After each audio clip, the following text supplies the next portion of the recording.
Good evening. It is so wonderful to see all of you here.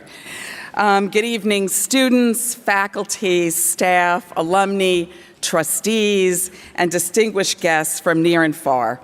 And it is truly my distinct privilege to welcome you to tonight's conversation with former Vice President of the United States, Al Gore, this year's Wilson Speaker.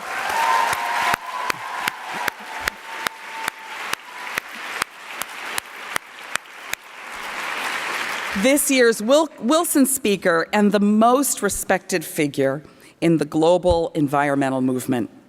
My sincere thanks to Trustee Sue Wagner, who will serve as his partner as they make the case for hope, activism, and responsible stewardship of our planet. First, to our guests, we are so glad you could join us today. Wellesley, as the preeminent college for women, has for over 100 years championed women's intellectual and social development and leadership. Our students are renowned as some of the most talented, engaged, creative, and intelligent young women. They care deeply about a host of social and political issues, including the environment.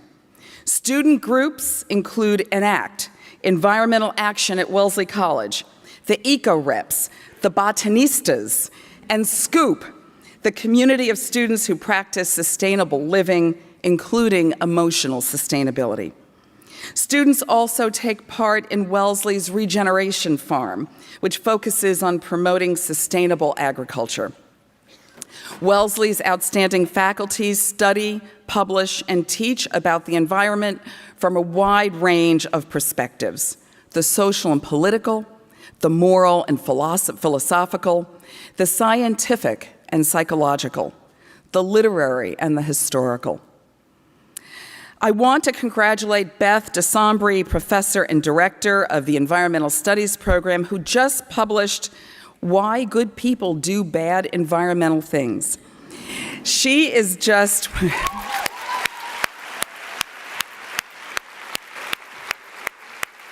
I know this audience is filled, though, with good people who do good things. She is just one of several faculty who are powerful contributors to the discourse surrounding these issues. Our alumni break barriers in every field, and Wellesley alumni have been major forces in some of the most prominent and far-reaching conservation efforts of the 20th century. Marjorie Stoneham Douglas, class of 1912, led the fight to save the Florida Everglades. Elizabeth Barlow Rogers, class of 1957, headed the Central Park Task Force that founded New York City's Central Park Conservancy. Alumni are also forging new paths, like Wendy Judge Paulson, class of 1969, whose generosity led to the vision and the founding of the innovative and unique Paulson Ecology of Place initiative right here at Wellesley just last year. Liz Ogbu, class of 98, is a creative genius in sustainable design who works with communities in need across the globe using her expertise to bring about social impact. And Caitlin Powers, class of 09, co-founder and CEO of One Earth Designs, is a top solar power innovator and researcher. Like so many Wellesley alumni, these leaders who span nearly a century embody Wellesley's motto, not to be ministered unto, but to minister. Tonight's event serves as a perfect capstone event to Wellesley's Year of Sustainability, a way to honor the progress we have made this year and to spur our community to accomplish even more. The Advisory Committee on Environmental Sustainability has provided strong leadership in promoting more sustainable behaviors and policies. The committee's greatest accomplishments have been in initiating a campus-wide conversation on sustainability, bringing a series of compelling speakers on campus, and encouraging academic integration with sustainability-related courses offered by nearly 20 departments. I'm grateful for the extraordinary work of the Advisory Committee led by Associate Professor Yui Suzuki.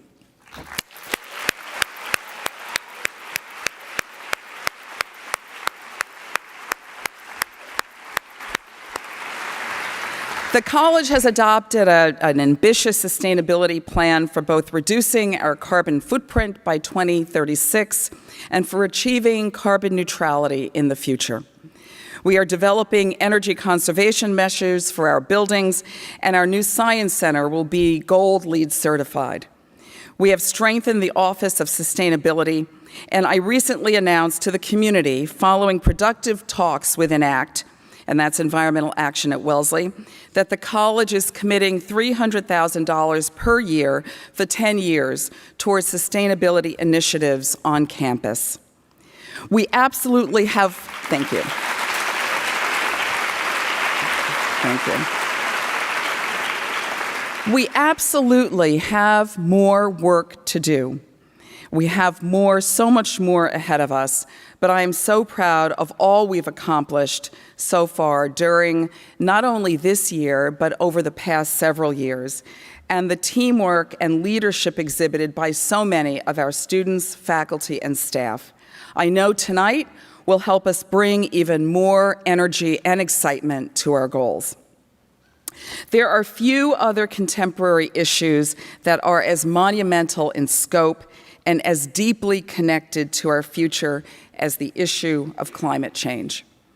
Just a few weeks ago, the New York Times reported that United Nations Secretary General Antonio Guterres declared climate change the most systemic threat to humankind, above all other threats. Environmental justice must be central to the movement. All of us, no matter our gender, race, color, national origin, or income, deserve a stable environment and safe natural resources, including drinkable water and breathable air. Environmental laws must treat us all equally, affording all people the same access and the same protections, today and for generations to come. So on to the main event. The annual Wilson event is the college's premier academic lecture with a long tradition of bringing internationally prominent leaders to speak on critical contemporary issues. The lecture series was endowed by Carolyn A. Wilson, a journalist and war correspondent and a member of the Wellesley class of 1910. And she established this to ensure that future generations of Wellesley students would be familiar with the most important public figures and issues of the day. We are deeply honored to have Vice President Gore serve as this year's speaker. He is known across the globe for his lifetime of leadership and public service, including his tireless efforts to slow and stop the increasing threat of climate change. He is the co-recipient with the Intergovernmental Panel on Climate Change of the 2007 Nobel Peace Prize for informing the world about the dangers posed by climate change. Mr. Gore was inaugurated as vice president on January 20th, 1993, and served 8 years in the position. Previously, he was a member of the U.S. House of Representatives beginning in 1976 and of the U.S. Senate from 1984 until he became vice president. Vice President Gore is the author of several best-selling books, and of course, he is the subject of an Oscar-winning documentary, An Inconvenient Truth, and a follow-up film that premiered in July of 2017, An Inconvenient Sequel, Truth to Power. Sue Wagner is a widely respected and trusted business leader, named one of the 50 most powerful women in business by Fortune magazine. And she is also a beloved alumna from the class of 1982, a trustee of the college, and a friend to so many here, including tonight's guest of honor. She is co-founder and director of BlackRock, now the world's largest asset manager, employing more than 11,000 people. She served as BlackRock's vice chairman and as a member of the global executive and operating committees before retiring in 2012. She also served as global executive sponsor of and as a director continues to support BlackRock's Women's Initiative Network and Women's Leadership Forum. Recently honored by the National Association of Corporate Directors, Ms. Wagner serves on the boards of Swiss Re and Color Genomics, in addition to the boards of Apple, BlackRock, and Wellesley College. It is truly an honor to have these two leaders with us this evening to help deepen our understanding of one of the most critical issues of our day. This will serve as a powerful reminder that the students on this campus and young people everywhere will lead the way. They understand, as I hope we all do, what author and conservationist and activist Terry Tempest Williams has said, and I quote, "The eyes of the future are looking back at us, and they are praying for us to see beyond our own time." Please help me welcome Wellesley College trustee Sue Wagner and this year's Wilson Speaker, our most formidable voice in the fight against climate change, and our 45th Vice President, Al Gore.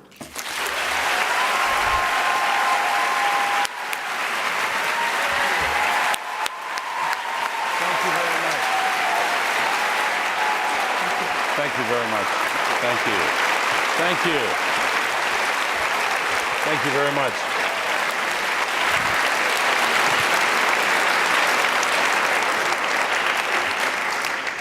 Thank you.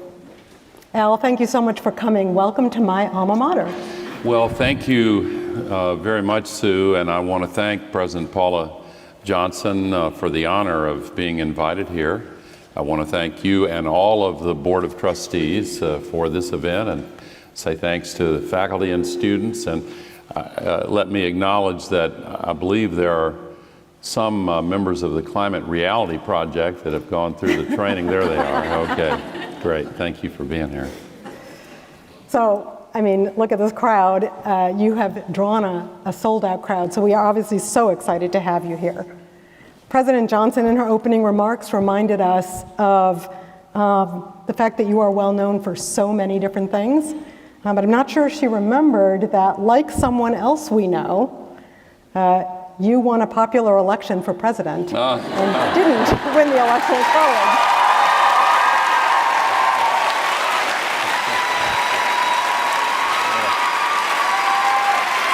There is that.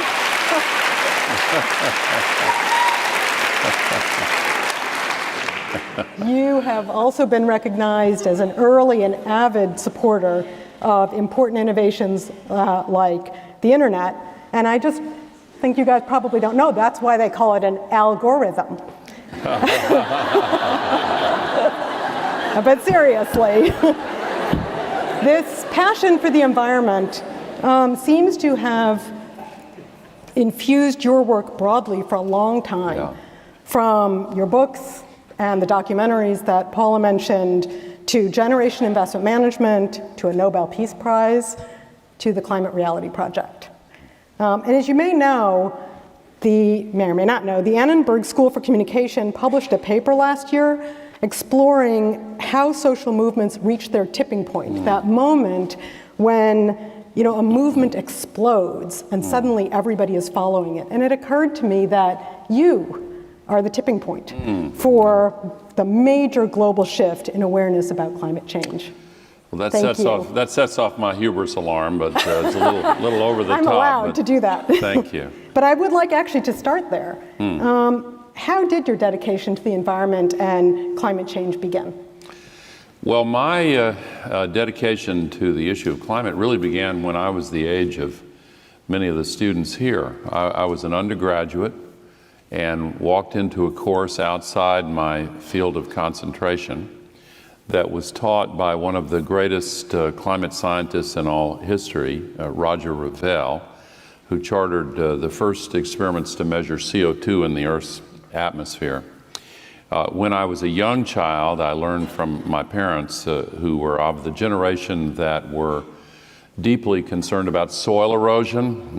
Those who've studied about the Dust Bowl days and the soil erosion crisis. My father, when I followed him around our family farm, he had an eagle eye for anything that looked like it was going to become a gully, and taught me how to put stones and branches. And then step two, when I was 13, my mother who read aloud a lot to me in my childhood, but this was the first time I remember her reading aloud at the dinner table to my sister and me from Rachel Carson's book, Silent Spring.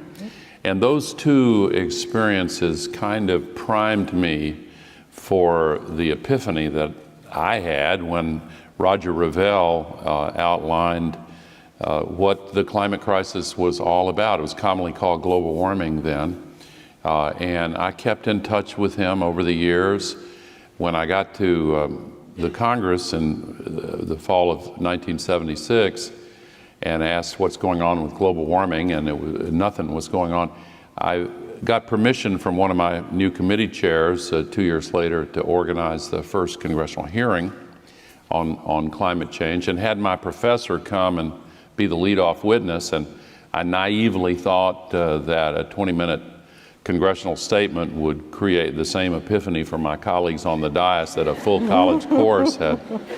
But after that didn't happen, that's really the first time I asked myself the question, how can this be communicated in a way that allows people like me to have that aha experience and see the reality of this? And that's really when this journey started. I never had any idea it would take over my life, but it's a privilege to have work like this that feels like it justifies pouring every ounce of energy I have into it. So it's obviously led you on a long and winding path, finding the way to communicate it. Yeah. And you came to an inconvenient truth as well as an inconvenient sequel. And I'd like to ask what your observation is about what progress has been made since you did those two documentaries. What change have you seen, and what more do you think we need to do? Well, that's a great question, Sue. In the 11 years between those two movies, there were two very big changes, one bad, one good. The first is that unfortunately, the climate-related extreme weather events have become much more serious, much more frequent. Every night now on the television news is like a nature hike through the book of Revelation. Today, as we sit here, there are hundreds of thousands of acres on fire in Oklahoma, Colorado, Kansas. I could go around the world and cite similar events. But last year in Houston, Texas, 5 feet of rain in 5 days, really extraordinary. And that was only one of the record-breaking hurricanes that caused $320 billion of damage last year. Anyway, I could go on with the list of these consequences, but they have become more severe. They are continuing to grow more severe. But the second change during that decade is a positive change. We have the solutions now. We really do. The cost reduction in electricity from solar and wind, the storage of electricity in batteries, the use of electricity in electric vehicles, and more important than all of that, efficiency improvements that don't get as much attention because there's not a single marquee technology. LEDs is close, but when you take them all together, I'm convinced the world is in the early stages of a sustainability revolution that has the magnitude of the Industrial Revolution, but the speed of the digital revolution. And it's empowered by the new digital tools of the Internet of Things and machine learning and artificial intelligence. And taken together, these new tools are giving executive teams the ability to manage electrons and atoms and molecules with the same precision that the IT companies have used in managing bits of information. One quick example, Google, Sue and I are partial to Apple, and but Google has the biggest server farms in the world, and they bought an artificial intelligence company called DeepMind. And they asked them to apply this technology to reducing energy use in their server farms. No change in hardware, increased output of processed information, but just with artificial intelligence, they reduced energy consumption by 56% with precise management of the electrons and the BTUs. And There are thousands, if not millions, of use cases around the world where this is really beginning to happen. So my hope is that this one positive change will gain enough momentum to help us deal with the negative change, which is that the problem's getting worse. You know, when I saw An Inconvenient Sequel with you, I got to see it in early screening, I thought it really captured the tension between developed and developing economies, and the drama of India in particular, resisting the imposition of caps and measurement, given that they are a developing country with 300 million people currently off the grid. Yeah. You know, in this country, lest we think it is only far away, in this country, environmental issues differ across the country as well, not only by geography, but by socioeconomic and other differences. And I'm wondering whether you think we can, and how we can, tackle environmental inequity at the same time we're tackling climate change. Yeah, another great question. Really, if I could take it in two parts. India did a dramatic U-turn after the Paris Agreement.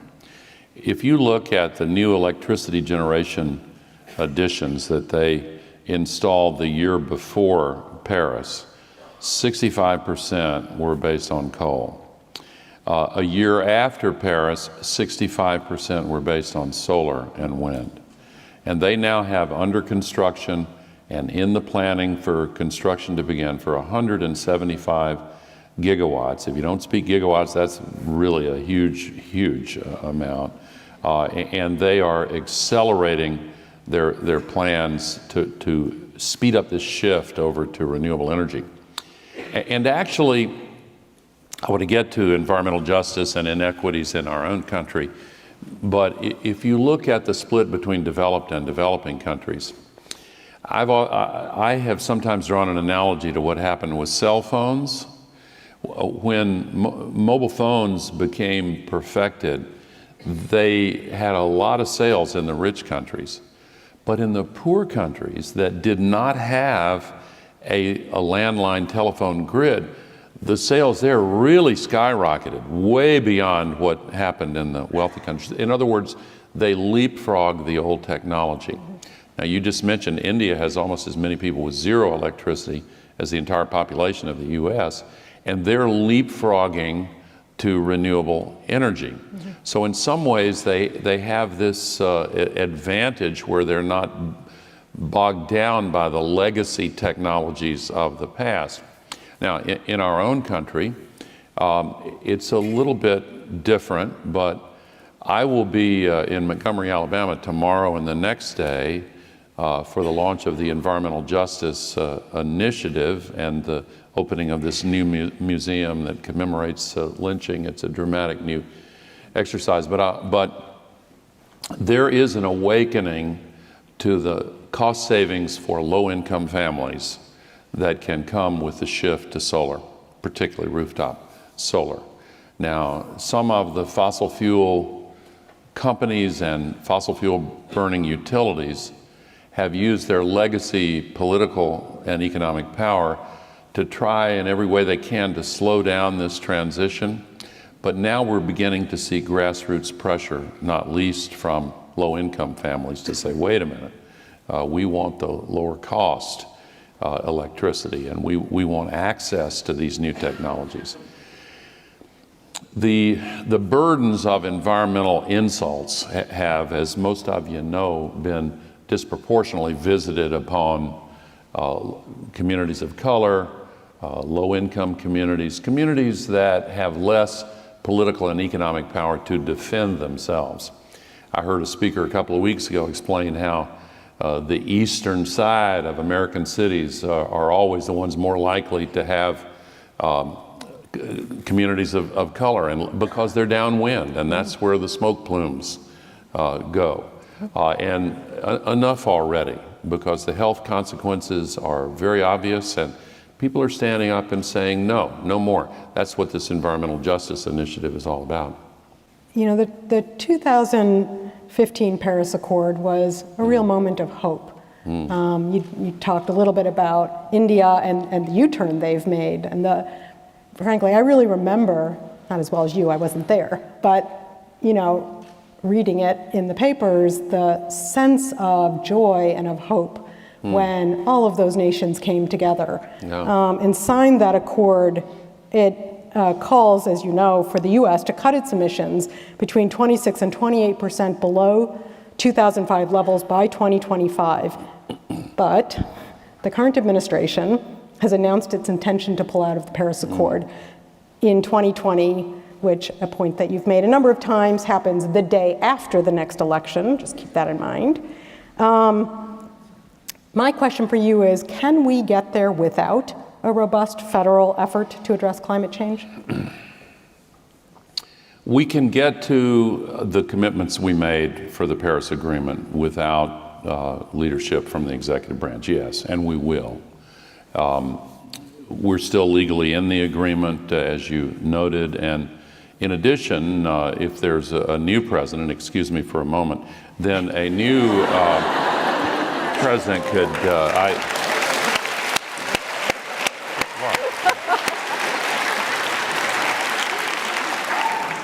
nothing partisan about that, but a new president could give 30 days notice and we're right back in the agreement. That agreement, by the way, was quarterbacked by a woman, Christiana Figueres, who did an absolutely outstanding job.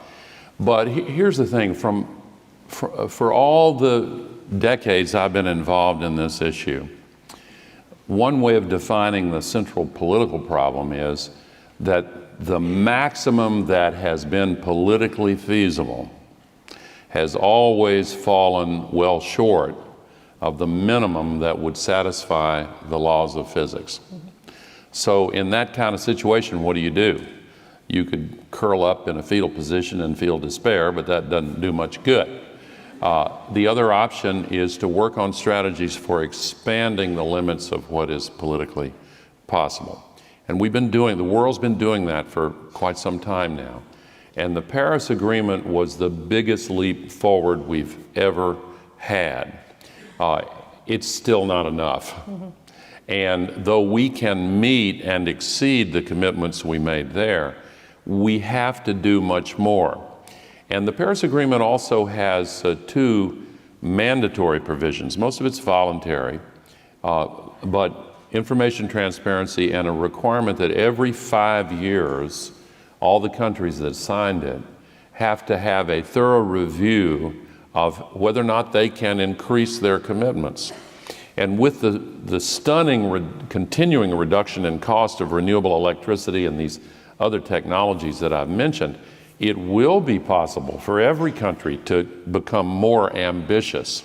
So all of the investment bankers and the market analysts are now projecting the U.S. will exceed our commitments made in Paris, regardless of what President Trump does. Now, it's partly because California and New York and Washington and 15 other states have taken leadership positions, hundreds of cities, thousands of businesses, universities, and congratulations, Madam President, on the sustainability initiatives here at Wellesley.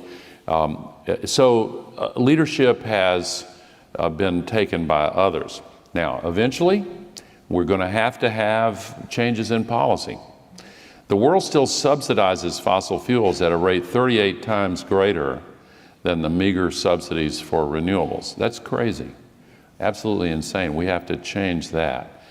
We have to change a lot of the barriers that are slowing down the transition that we need to make. So yes, leadership is required. I think it'll be forthcoming.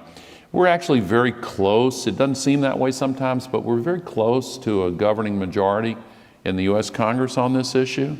Twice we've come within one vote. Twice we've had major climate legislation that passed the House and came within one vote in the Senate.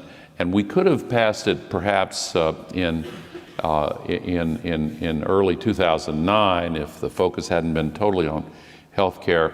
But since then, some Republicans have shifted, thank goodness, and more candidates are being elected pledged to this issue. And let me just take a moment to say, I'm here because I'm invited, and it's a great honor, but I'm here not just to give you information. I'm here to recruit you. And I hope that all of you who are old enough are already registered to vote. I'm not telling you what party to gravitate to, but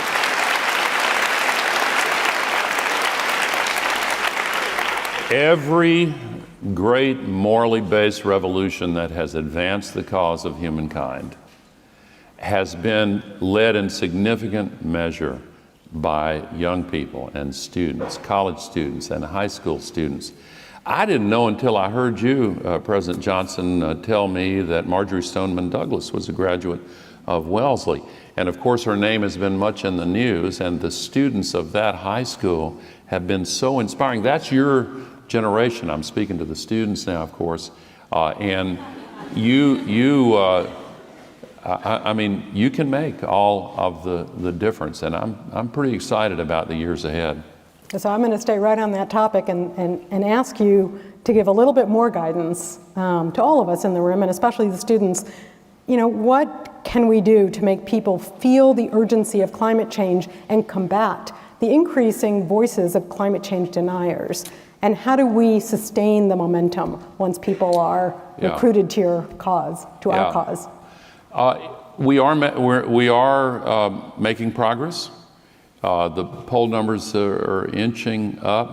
2/3 roughly of the American people are on side.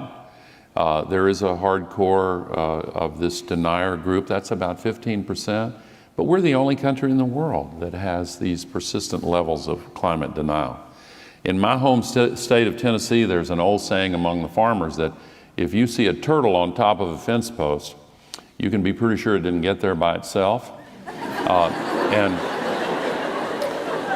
when you see these persistently high levels of climate denial, similarly, you can be certain it didn't happen on its own. There has been an organized effort. It's a deeply unethical and immoral effort. It's been documented thoroughly. Pulitzer Prizes have been won. By the way, congratulations on the new Pulitzer Prize for your faculty in poetry here at Wellesley.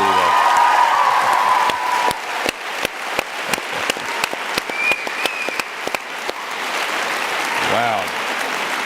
But previous Pulitzer Prize winners have documented this story of how many, not all, of the fossil fuel carbon polluters and utilities that burn fossil fuels took a page out of the tobacco industry's playbook. And many of you know years ago, after the Surgeon General's report mid-century stated the clear scientific consensus linking cigarette smoking to lung and heart diseases, the tobacco companies hired actors and dressed them up as doctors and put them in front of cameras to say, "Hi, I'm a doctor, and you don't have to worry at all about health problems related to cigarettes." So you can Google these old ads on the internet now. They're illegal now, of course. But the carbon polluters have used that same technique, and they have funneled enormous amounts of money into maintaining this climate denial. Now, what can you do about it? Well, if you run into a climate denier, and I know many of you do, the uncle at Thanksgiving is not just a hypothetical issue for some of you.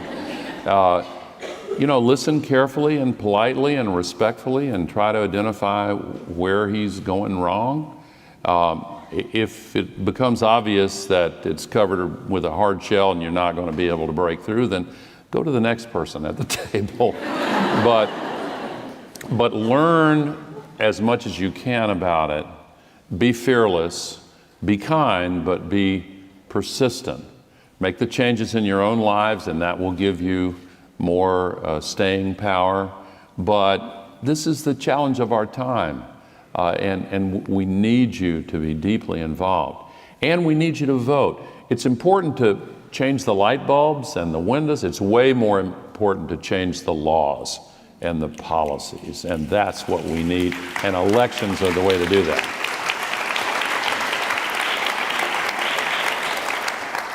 So I have a long list of questions for you, but I'm going to ask one last one before we turn it to the audience.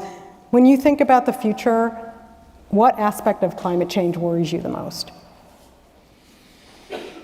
You know, there were two studies a couple of weeks ago tending to confirm one of the issues I raised in my first movie, the slowing of the Gulf Stream. And after that first movie, they said, well, we're not sure, we need to do some more testing. So I kind of backed off that just a little bit. But now they've done the studies and they're back deeply concerned about that.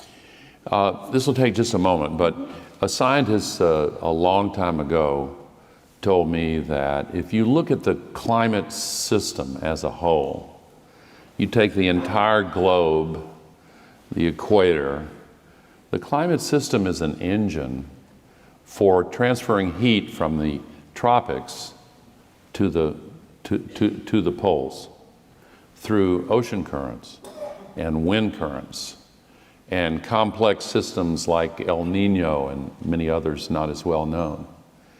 And one of the things that happens, Sue, is that the melting of ice in the Arctic radically changes the amount of heat from the sun that's absorbed in the Arctic. Instead of the sun's rays bouncing off 90%, they're absorbed 90% after the ice melts by the ocean and the land. And so the Arctic heats up twice as fast and the temperature differential changes. So this complex system, this engine, adopts a new pattern. It has to. And the pattern we've enjoyed since the end of the last ice age, 10, 11,000 years ago, that's when the first cities were built. That's when agriculture began. Everything that has led to the flourishing of humankind has taken place within this benign climate equilibrium that we've always known. What is most dangerous is that we could radically change that equilibrium. We're already seeing changes in the amount of rain that falls at the same time, how quickly the droughts take hold and how long they last, how quickly the seas are rising because of the melting ice, movement of tropical diseases to the higher latitudes, political instabilities, climate refugees, and many other consequences, the sixth great extinction. But if we lost this climate equilibrium, then the places where it rained at all would change. The temperatures that we have come to rely on would no longer be the reality that we face. Places where we could go grow food could change. So what worries me the most is big, unforeseen, nonlinear changes. We saw that in the past with the stratospheric ozone hole, a related issue, different but related. We have to be prepared for some unwelcome surprises that could be quite dangerous indeed. Now, again, I'm an optimist, but that optimism is based on the assumption that you guys, having been recruited, are going to get out there and help push this across the political tipping point where people in both political parties and independents as well have the kind of consensus that every other country in the world has. I think we can do it as Americans, and I think you can make all the difference in making that happen.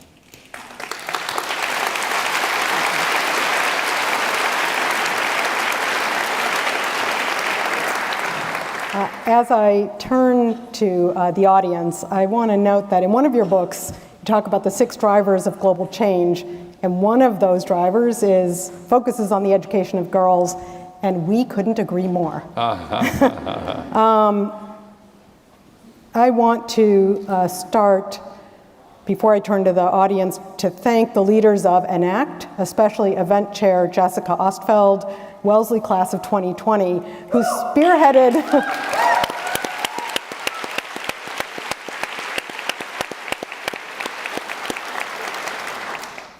Jessica spearheaded an effort to solicit questions from the entire student body. Oh, wow. But we're not going to ask all of them. After collecting those questions, and there were many wonderful ones, as you might expect from Wellesley women, the students were then asked to vote, it was practice for voting, to select which would be asked here tonight. And so the students who were selected are sitting right here in the front row, and I'm going to turn to them now and ask them to ask their questions. So our first comes from Samantha Hung, class of 2019. Samantha, please go ahead.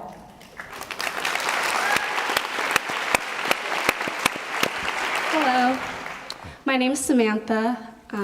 Thank you, Mr. Gore, for coming to Wellesley and speaking with us. My question for you is, what kind of education, skills, or experiences do you think the younger generations need to be future leaders in combating climate change? Well, it's a great question, Samantha, and there's not a single answer, because one answer would be to equip yourselves with the scientific knowledge or the technological training to help craft the solutions that we need to perfect. But I would offer a slightly different answer. I think one of the things that's most important is an ability to be in a healthy relationship with nature. I think underneath a lot of this climate crisis is a reality for many people where they assume they're somehow separate from nature and that we can just dominate and exploit without regard to the fact that we are part and parcel of the earth itself. So I point toward the humanities and toward courses of instruction that actually do emphasize a connection to nature. And I read some of the materials that accompany your year of sustainability that include professors taking students out into nature and experiencing this reality. So I think that's awfully important. But I'll finish with one story from my youth. When I was 13, I was inspired by President John F. Kennedy's goal of putting a person on the moon, bring him back safely in 10 years. I was so excited. But my parents' generation, I heard many of them say, oh, it's going to be a waste of money, probably fail, that's a terrible idea. But 8 years and 2 months later, Neil Armstrong set foot on the moon. And there was a great cheer that went up in Houston, Texas at NASA's Mission Control. And the average age of the systems engineers at Mission Control was 26, which means, among other things, their average age when they heard that challenge was 18. And they decided to get the skills and the knowledge that would equip them to be a part of reaching that goal. Today's great challenge is to solve the climate crisis. You yourself are best able to judge what skills would best equip you to be a part of that if you choose to do so. But we need you. Thank you for the question. Thank you.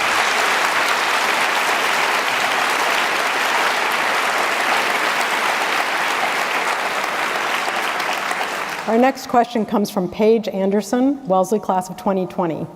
Paige? Mr. Gore, thank you for speaking at Wellesley. I remember when I was little, my mom, who considers herself to be a Republican, would not believe in global warming and would joke about the polar bears on the slabs of ice in your documentary. However, she likes being, in her words, a steward of the environment. With politics and labels being so polarized today, how can we reach out to people on the other side of the aisle who don't believe in climate change and who don't see it as an immediate problem in their lives, to instead see the inevitable danger behind climate change? How can we get beyond the labels of conservative and liberal to instead talk about an issue which affects all of us? Thank you. Yeah, another great question. I see why you guys had your questions voted up. I spoke to this briefly in a way a moment ago about listening carefully and trying to identify the part of the issue where they're going wrong. But I would also add this, that many people who are in the denier camp or who feel like they should be in the denier camp because their political tribe, if you will, says that's a badging exercise, if you know what I mean. They're beginning to notice that there's a new participant in this debate, Mother Nature, And it is a little difficult to ignore things like Superstorm Sandy, things like Hurricane Harvey and Irma and Maria and the fires and all of the other things that are going on every day now. And what I have found is that some people are willing to listen and begin to change if you use a different vocabulary and ask, don't you think this weather is getting pretty extreme, just like last year and the year before? And 17 of the 18 hottest years ever measured with instruments have been since 2001. And by the way, it's continuing. And some of those who still resist this conclusion now, a few years from now, it's going to be even more obvious. So if you can find a way to leverage what people really are noticing about this strange extreme weather, I think that helps. Finally, the fact that these alternative technologies like renewable energy are getting so cheap, that makes it easier. At a time when the alternatives seemed like they weren't available, that made it easier for them to stay deniers. I became really good friends with a conservative, Republican, Trump-supporting mayor of a city called Georgetown, Texas, in the heart of oil country. And I told this story in my latest movie. But he happens to be a certified public accountant, and he's really good with numbers. And he noticed that the citizens of his city could save money if they switched to wind and solar. And so he did. And now their electricity bills have gone way down, and helping to save the future of humanity is kind of a side benefit. For another quick example, there's a famous coal museum in Kentucky, and they just install solar panels all over their roof.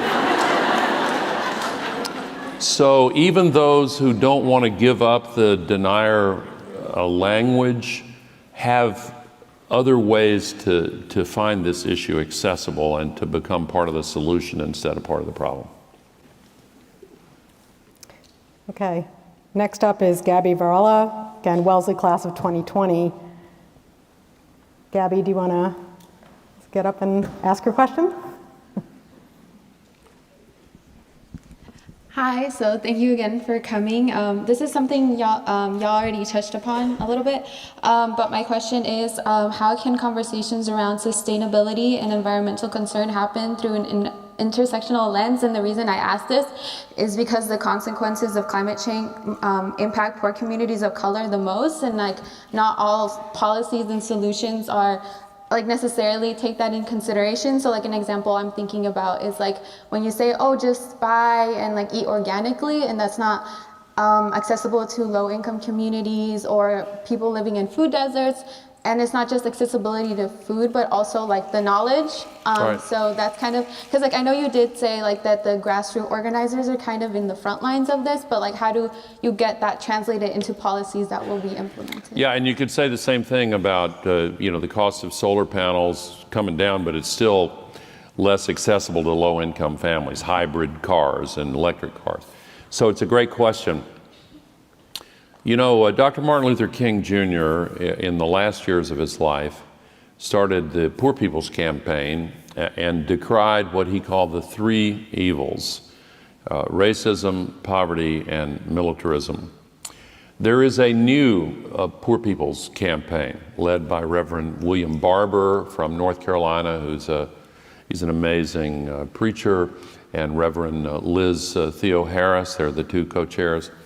And they have added a fourth evil, racism, poverty, militarism, and ecological destruction. And the fact that these environmental insults and harms are way more likely to cause harm to people of color and people of minority communities of various kinds and low-income communities is now a reality that people are waking up to. I co-authored the first environmental justice bill in the Congress with Congressman John Lewis of Georgia, and we weren't able to pass it, but when the Clinton-Gore administration came in, we had an executive order, and That's the one they haven't eliminated. Shh, I shouldn't mention it in public. But I do think that the intersectional approach is now spreading into the questions of ecological destruction and climate. But you're so right to focus on that. We need everybody, we need all the voices, and we need everybody's energy and strength. So thank you. Thank you. Thanks, Gabby. Well, I'm getting the hook over here. I know we're running a little short on time, but we have two fantastic questions still to ask, and I really would like to get to both of them. Sure. So I ask everyone to be a little patient. Next, we're going to turn to Kristen Gasparini, also Wellesley Class of 2020. Wellesley Class of 2020 is clearly on it.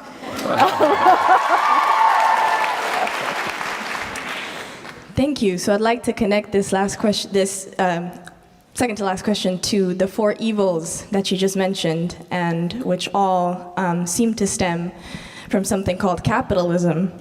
And so the next question is, the biggest obstacle to environmental healing is the power of corporations, finance, and the affiliated political interests that have no incentive to move towards a different economic system, nor the internalization of environmental costs. What is your plan for tackling the problem at this very root? Does it even make sense to talk about change without talking about money power? Oh, wow, great question. I said, I promise. You know, Sue's become one of my closest friends on the Apple board, and we actually talk about this question on a regular basis. Oh, I've got so many things I want to say in response, and I got to keep it so short so we can get to this last question. Capitalism in its current form does contribute to this problem significantly because of the short-term focus on quarterly profits and a focus on a very tiny spectrum, of portion of the value spectrum. I could talk all day about this. I'm trying to compress this. One thing I want to say to you is the alternatives to capitalism, the most prominent ones were tested out in the 20th century. They didn't work very well. And one of the problems was they had the worst environmental catastrophes ever in the former Soviet Union, for example. And a command and control system, I don't think is an answer. But I want to agree with you that capitalism, as it's currently formed, short-term focus, based on a very distorted way of deciding what's valuable. You know, there's an old saying, if the only tool you have is a hammer, every problem begins to look like a nail. If the only tool you have for measuring what's valuable is a price tag, then those things that don't have a price tag can begin to look like they have no value. And so externalities is a word from economics that basically means you don't have to worry about it. It's safe to ignore it.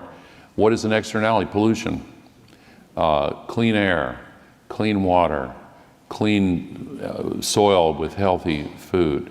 We need to internalize these values that have been arbitrarily excluded. Now, I actually work on this a lot. In addition to the Climate Reality Project, as Sue mentioned early on, or I think President Johnson did, I chair and co-founded a firm that focuses on changing the investment world to promote sustainable capitalism with a new approach. We're making some progress. Sue's firm, just the chairman of her firm, Larry Fink, just put out one of the most amazing letters articulating really clearly and eloquently the kind of values that I think you would really resonate with. Putting that into practice is a challenge that many of us are undertaking in the financial world. It is a growing movement.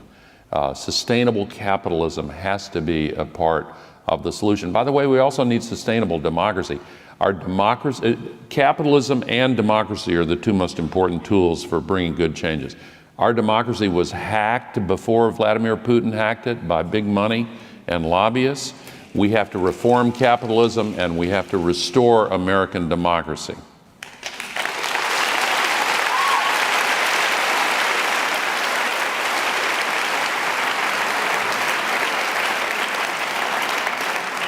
Our last question comes from event chair Jessica Ostfeld, also Wellesley class of 2020.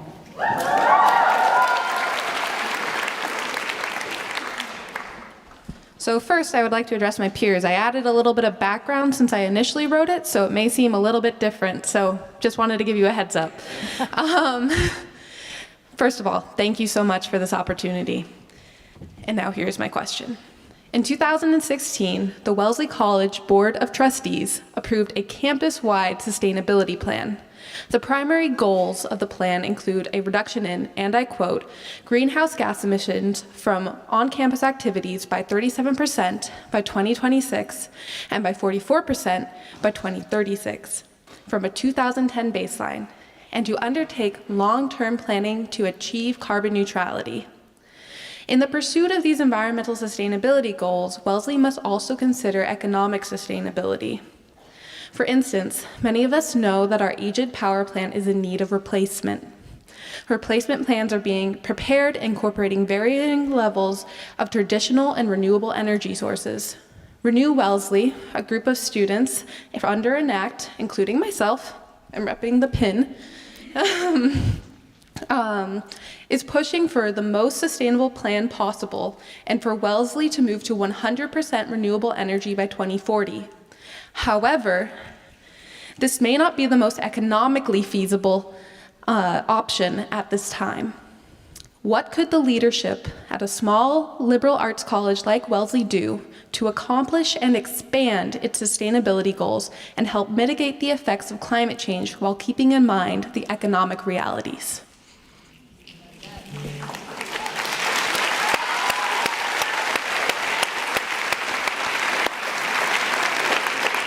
Well, I'm always in favor of doing more quickly, but I also have a deep respect for the fact that your administration here and your board of trustees has to look at a lot of factors that I don't really know that much about, where the particulars of Wellesley are concerned. I would say this, that many of the mainstream economists and mainstream analysts have consistently underestimated the speed with which the cost of renewable electricity is coming down. They've consistently underestimated, I'm not talking about your administration, I'm talking about the analysts worldwide, including the international energy agencies, they're supposed to be the real authorities. Every year they look at what's happened and they say, wow, we didn't expect that. Well, maybe some of you who are students and who are really invested and part of this issue could help to uncover some of the facts about what the alternatives might look like, how they're potentially more feasible than these mainstream analysts tell everybody all the time. So I would urge you to try to dig deep for the facts about how these alternatives could be more available sooner than most of the consultants are telling universities now. Okay? Thank you. Okay.